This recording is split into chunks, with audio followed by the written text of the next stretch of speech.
everybody, Terrence Popp here with another episode. Live from the Lair. I love saying that.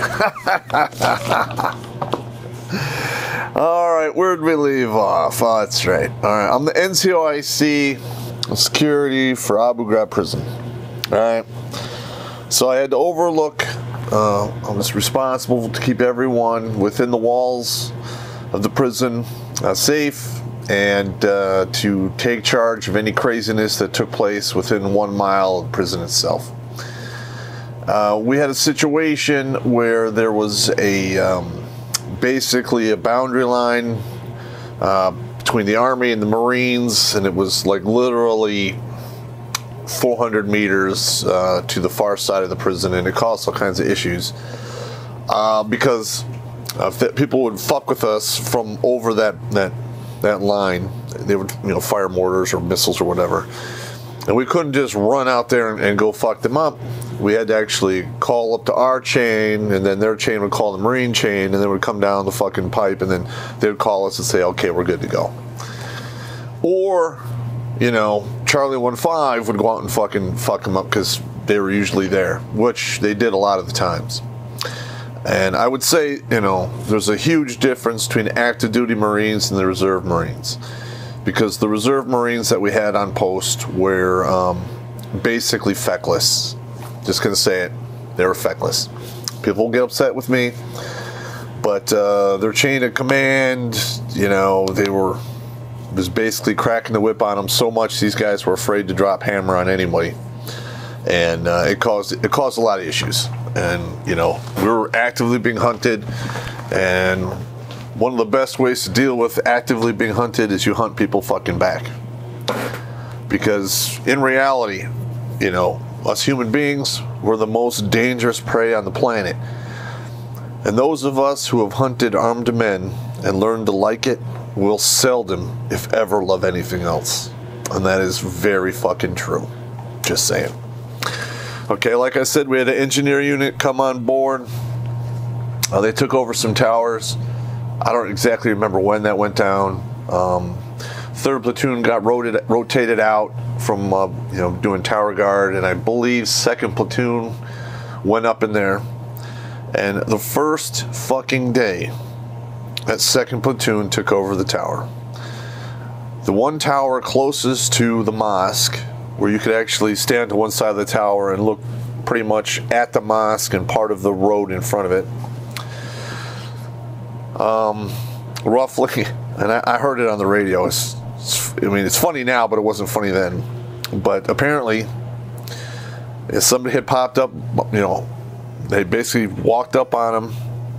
They didn't see him. They crept up, under concealment behind walls and shit. And he popped up like danger close with an RPG. And I remember I heard over the radio, like, we gotta go, oh my God. And they fired, I heard the weapon fucking go off. I'm like, holy fuck. So we roll out there. Well, apparently the top of the tower is domed, right? And this guy fired the missile from about 150 meters. And the missile's got, the cone on it. And it was like one in a bazillion, where the fucking RPG hit the tower, hit the slope, and whoosh, just went off and detonated like on the other side of the fucking prison. I'm pretty sure a lot of guys in that tower left a turd in their pants. The guy jumped back down and fucking took off. RPG number 1. Okay, RPG number 2. The guy came around the corner, or the edge of one of the apartment buildings, which is blind to basically it's a blind spot between both towers. Guy pops out, fires another RPG at the tower.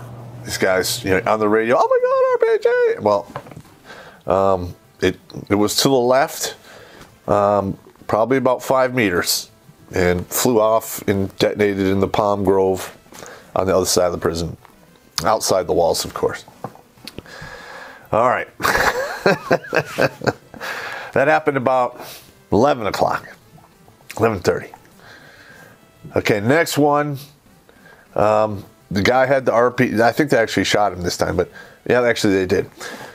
He came out of one of the doors of the apartment complex and fired a missile directly at the fucking tower.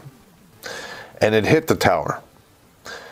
But it went right through the fucking camo net, went through the fucking tower, out the camo net on the back end, and detonated like in the middle of nowhere inside the prison. It was a bad day for these guys. I'm sure if they had any fecal material in their guts, it was now running down their legs, because they basically escaped 3 RPG attacks within a 3.5 hour period, all based on stupid luck. Just stupid luck. And then there was a 4th one later on. I think that was like 3 or 4 in the afternoon. And I don't know if the guy was using the wrong launcher or the wrong missile. But if you're using one of the missiles that doesn't jive with one of the fucking launchers, it's not going to work, and B, it can explode in the launcher, which is exactly what fucking happened.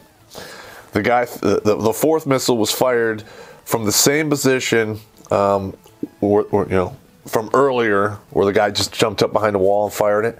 And he jumps up and boom, blew himself up into smithereens. And that was a fucking long fucking day for those dudes. And I believe they pulled guys from that tower until the next day. And because, 4 fucking, or 3 successful attacks and 1 near miss, or in 1 fucking self-detonation, that's fucking astronomical right there. I mean, 4 missiles, all of them fucking failed, and 1 guy blew himself up. What are the fucking odds of that fucking happening?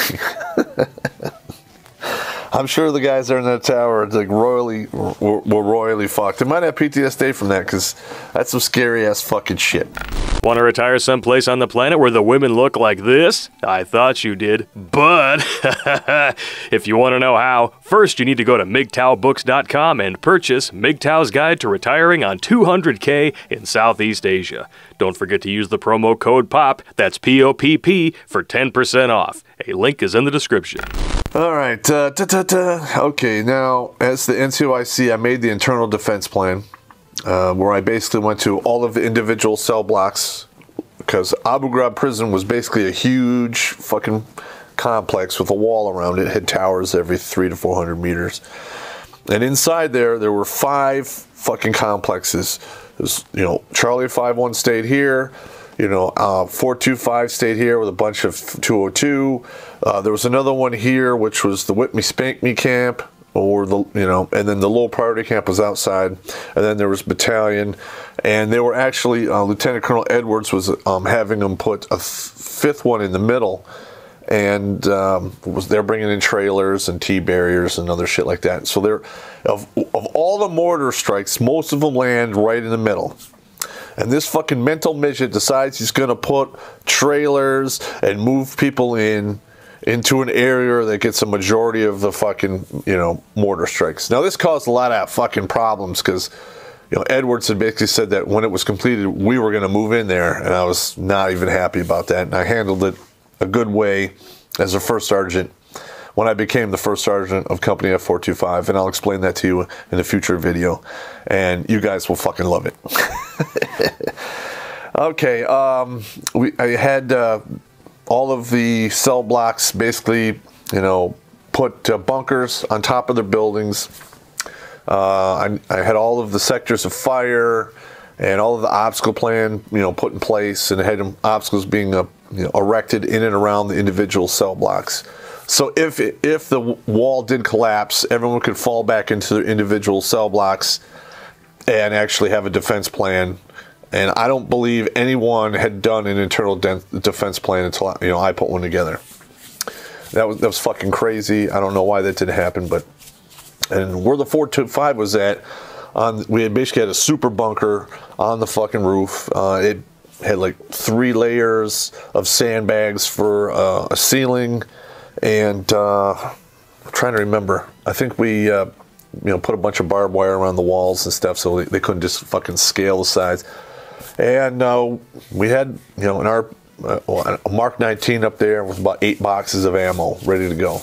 And I don't know, man. They would be hard pressed to, take that fucking position, especially with a Mark 19 fucking and no cover, for like 200 or 300 meters around the cell block or the prison block. Okay, let's see. I had the gallows, okay, because where the 425 stayed was basically where Saddam Hussein housed the political prisoners. And all of the prisoners, they had rapists, they had murderers, and blah, blah, blah. But of course, those guys got executed for the most part, but they just took them out and shot them. The cell block we were staying at was where Saddam housed his political prisoners. And I have a guess, a lot of those political prisoners wound up in the mass graves just outside the walls of our individual cell block in the low ground that was kind of, swampy and very moist, if you know what I mean. And there was a set of gallows there. There was a wood chipper. Like, I don't know what the fuck they needed that for. Actually, I do, and it was fucking just insane. And I believe there was a guillotine across the way at another one of the prison. Yeah, actually, there was. There was a couple other, I don't remember exactly. There was a guillotine, and there was a couple other fucking, instant death devices, another gallows and stuff. I had all that shit removed, okay, because walking by that shit every day was creeping me out. I know it was creeping out a lot of other people.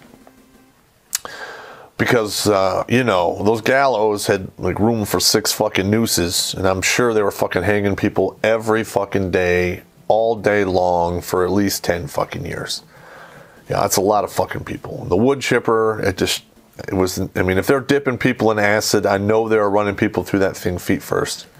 That is just some crazy-ass shit right there. And I believe we had one area over near the Whip Me Spank Me camp where the Iraqi police were managing their own fucking shit. And they were pretty fucking horrific in how they handled business. But, that was, I made it clear to the OIC that whatever went on in that particular area, I didn't want to know anything fucking about it. I was never going to go in there.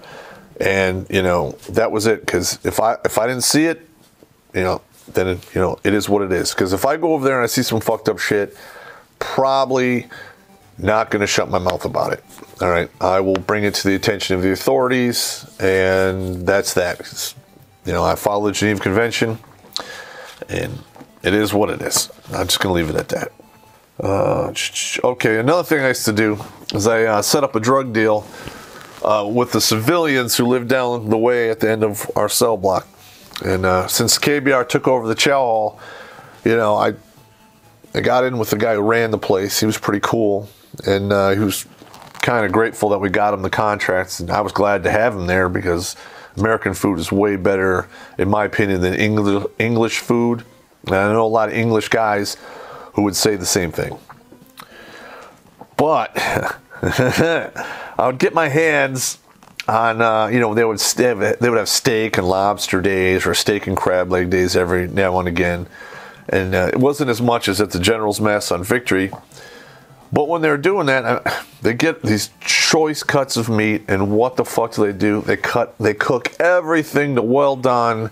They don't put any fucking seasoning on it. It's just like eating soft leather, in my opinion. But I'd get my hands on a box of steaks.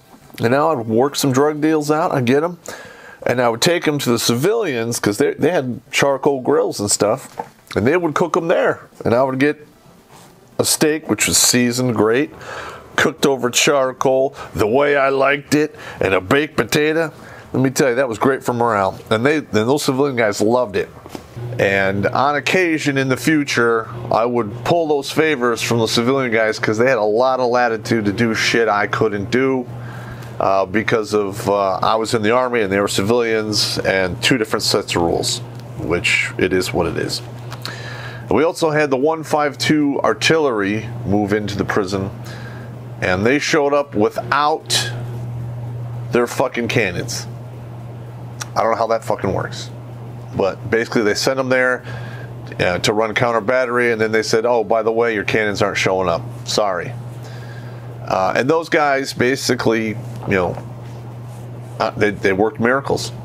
They got themselves a couple of connexes and some camo netting, and borrowed and probably stole all the fucking tools they needed, and they started their own fucking motor pool and repair facility, because there was a lot of guys in that unit who were heavy wheel mechanics. They even had a parts clerk. I mean, they were fucking wired tight. And those guys were doing battlefield, maintenance the way it should be done, because, this is a war zone. Not a lot of fucking time. You don't have fucking 6-8 weeks to wait for a turnaround to get shit fucking fixed. You don't have personnel to stay there and fucking do level 1 maintenance by taking tires off and doing all the bullshit. And we would take vehicles there, drop them fucking off, and say, we need this. When can you have it done by? Not a problem. Day after tomorrow. So I'd set up the original fucking, I would say, relationship with those guys to start working on our vehicles. And at first it was just a few. Okay, by the time I became the first sergeant, they were handling almost all of our fucking maintenance. We were not even using the 202 MI motor pool, because they were running it like it was fucking back in the States. We didn't have the time or the personnel to send people there to do level 1 bullshit. And they were flat out fucking lazy, and they were inefficient. Period. I said it, And in my opinion, because they were like that, they were risking the lives of my men, and I refuse to fucking put up with that. And we'll get to that down the road, because that's a really fucking funny ass story. All right, now the last fucking story is this. I'm sitting at my desk. We've had 2 mortar attacks that day. I got a soiree of fucking Hajis outside the wall throwing a fucking fit. I got fucking craziness coming over the intercom from the mosque. It's just insane. There was an ambush right down the road on, I think it was, either a fuel convoy that was run, by KBR, and it had some security elements from units that were one of the divisions that were outside my scope or preview. So I had a lot of shit on my plate. And I'm standing there, and this major shows up. He starts talking to me. And I'm like, I'm doing my fucking thing. I'm on the phone. I'm busier than a one-armed or one-legged guy in an ass-kicking fucking contest. So I'm stopping. I'm like, what? And he's like, oh, we're here. We're doing a surprise security inspection. And there's a full-bird colonel standing over there. And I'm like, what? Are you fucking serious? A surprise fucking security inspection? I'm like, what the fuck? You guys a bunch of cockaholics or what? I got shit going on. I don't have time for this. And the colonel starts laughing. And he's just like, did you just call us cockaholics? I'm like, yes, sir, I did. And he looks at the major and he goes, all right, a side note, we don't talk to Master Sergeant Popp because he's fucking busy. And they went and they fucking bothered somebody else. Apparently we passed because, I didn't really get any flack over it, and I didn't have to, do any other fucking bullshit. But, that's the way it goes. Anyway, I'm sorry. This has been chopped up a little bit. I had a bunch of phone calls that came in and fucked up my filming, so you guys take it easy.